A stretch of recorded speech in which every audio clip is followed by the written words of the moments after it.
Hey up everybody. Okay, then I'm on the next part of my shaping videos. Just briefly, I bought this No.2 Adept shaper, powered version, and I've recommissioned it. It's been off at road for 10 years. Done a few repairs, a bit of maintenance, and I've beefed this frame up that it's sat on, and you can see all that in parts 1 to 5. Well, I'm now at the point where I'm ready at long last for cutting some metal and actually trying it out and see what it can actually do. Now I'm not expecting it to pull any trees up, this little shaper. It's only like equivalent to a mini lathe in the lathe department, so I'm not expecting wonders from it, but I think it should do a good job for what I need. Now I'm a little bit rusty on my shaper work. I've not probably done any shaping work since I was an apprentice over 30 years back, and so I've got to brush up on my skills of tool grinding. Now the tools on a shaper are very similar to what you'd use on a lathe.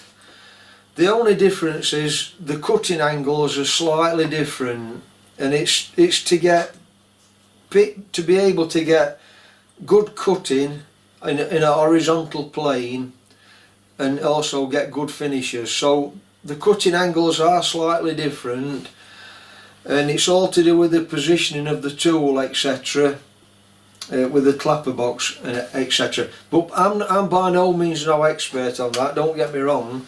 I'm brushing up on my skills here, and so I'm a little bit rusty.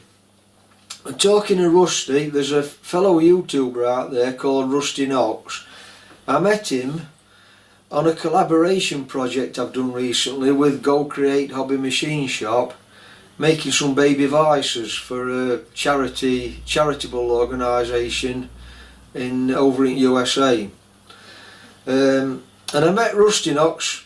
He was a fellow collaborator. I met him through doing that project, and I've took a look at a few of his videos, and he does a lot of work on his shaper and a lot of videos, and he explains things in a really easy to understand way.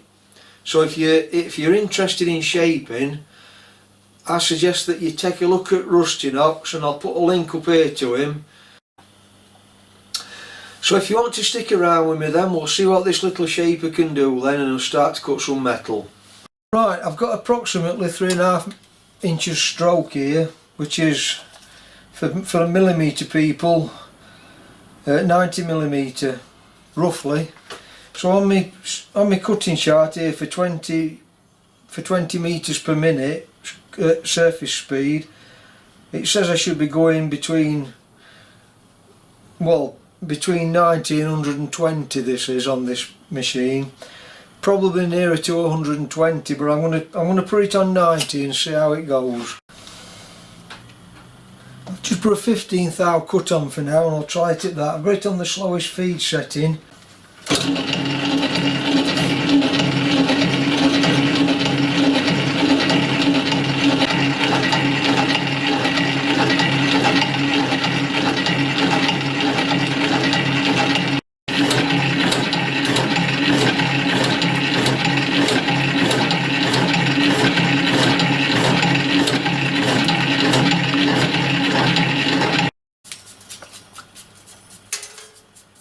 Well, that's not too bad a finish, that.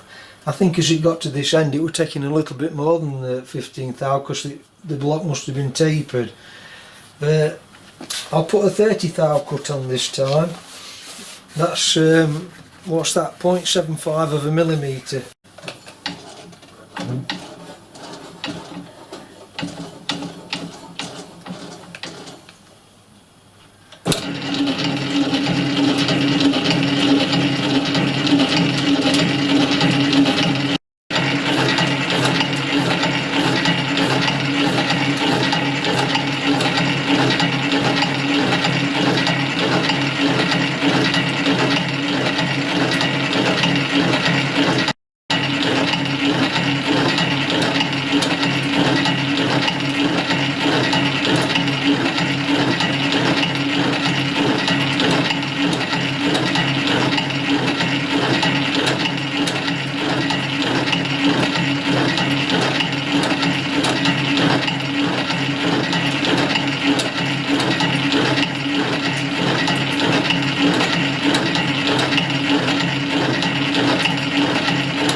that was 30,000. I'm going to try a cut now of 40,000. That's 1mm.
I've ground the tool up again.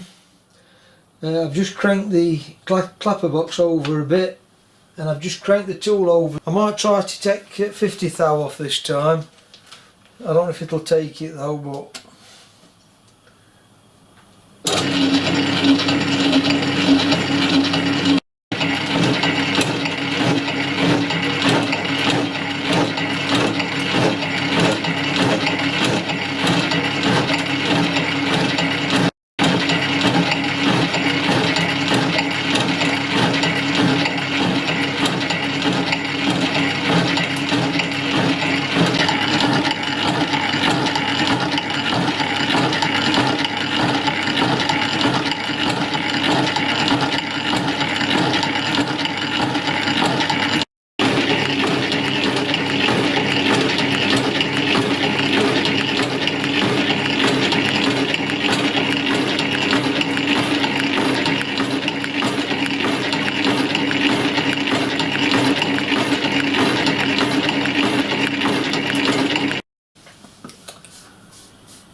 well, that last cut was a 50 thou cut,